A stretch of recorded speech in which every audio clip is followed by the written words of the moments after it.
I'm Kathleen Titsworth. I'm the Outreach Coordinator for the Connecticut Department of Banking.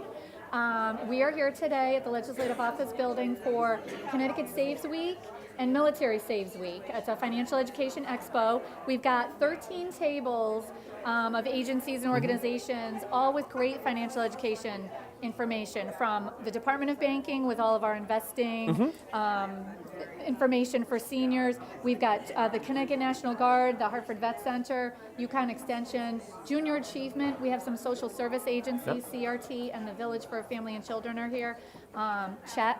So it's really great. They're all here promoting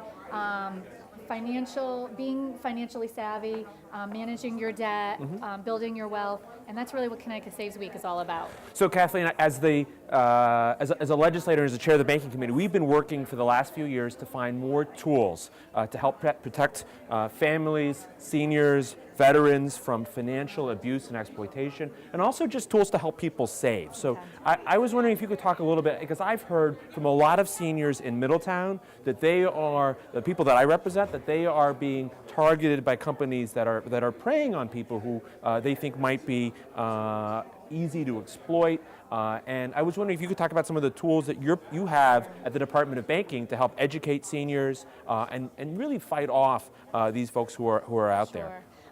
We do. And they are targeted, and it's because seniors have so much of the wealth in this nation. There's studies that show it. They're home, they answer their telephone, they're nice, they're polite, and it's unfortunate, but there are a lot of resources for them. And at the Department of Banking, we have quite a few. We have a lot on our website, a lot of great information for people of all ages, but particularly seniors.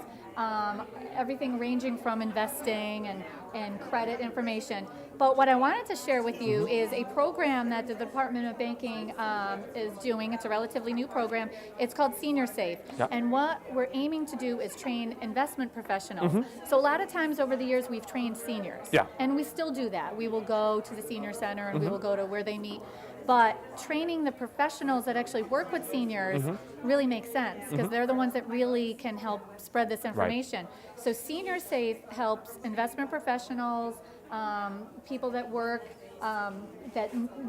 closely with the seniors to help them spot the signs of financial exploitation. So they'll have a client they've worked with over the years and maybe see a difference and not know where to turn and not know where to go. This gives them the resources of where to go and what to do. They could contact the Department of Banking. They could contact Protective Services. So what are some warning signs that seniors should be looking out for to find out if somebody might be trying to take advantage of them or exploit them in some way? Are there good tips and tricks that you offer? Sure. There's several warning signs for the people that work with seniors. You see a change in the senior physically. They don't take care of themselves the same way they used to. They may have somebody accompanying them that you've never seen before, and that seems to be telling them what to do, and they seem to be making their decisions based on that. For seniors, the red flags are you feeling threatened? Are you being forced to make these choices that you don't really want to be doing? Has someone called you out of the blue that you don't expect and claiming to be your bank, but it wasn't your bank? Red flags like that are good ones for seniors to look out for. And if somebody thinks that they might be subject of exploitation, should they be calling the Department of Banking? What should they be doing? They can absolutely call the Department of Banking. They can contact us. They could certainly contact their legislator locally. Absolutely. The first call could be to they may feel more comfortable calling their local legislator. They could call the police if they're feeling threatened in any way. Hopefully we will spread this resource out, and it will give information about even protective services. That generally would be more the people working with seniors would call, but absolutely we want people to know about us, to call us, to feel comfortable contacting us with any concerns. Now, another issue that's out there is financial exploitation of our nation's active duty military and our returning veterans. I know that a lot of folks, a lot of my constituent work in Middletown with the people that I represent is work with our veterans community, trying to make sure that people are able able to access tools that are available to them, but also watching out for companies that are out there that are taking advantage of veterans and our active duty military. So maybe you could talk a little bit about what the department is doing there as well to help provide resources. The wonderful thing in regard to this are the partnerships that the Department of Banking has made. Here at the Expo today, we have the Hartford Vet Center and the Connecticut National Guard Service Member and Family Support Centers. If you are active duty, if you're National Guard, if you're a veteran, those really are probably your first resources to go to.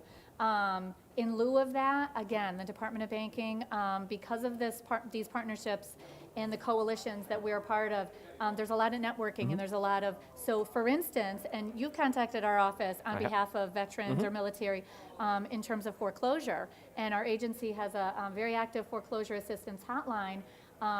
Any answers that she can't give, she can reach out to a lot of our partners. So again, I say the Department of Banking is a great resource.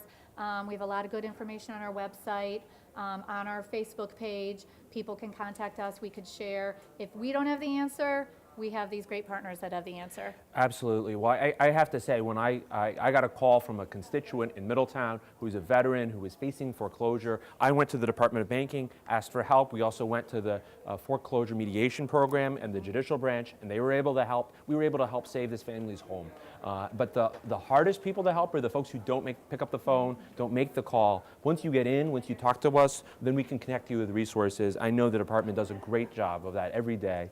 But please, if you know somebody who needs assistance, who is the victim of exploitation or suspects that they might be, you got to ask, and then we can direct you one way or the other. That's right. That's right. And I appreciate this because a lot of the legislators do make referrals to the agency. And it's great that you all know about us, and hopefully this is a great way to spread the word so that people out there, your constituents, everybody out there does know about the Department of Banking and the assistance we can provide. Well, thank you so much, Kathleen. This is great, and excited to see who comes by today. Wonderful. Terrific. Thank you, Representative Lesser.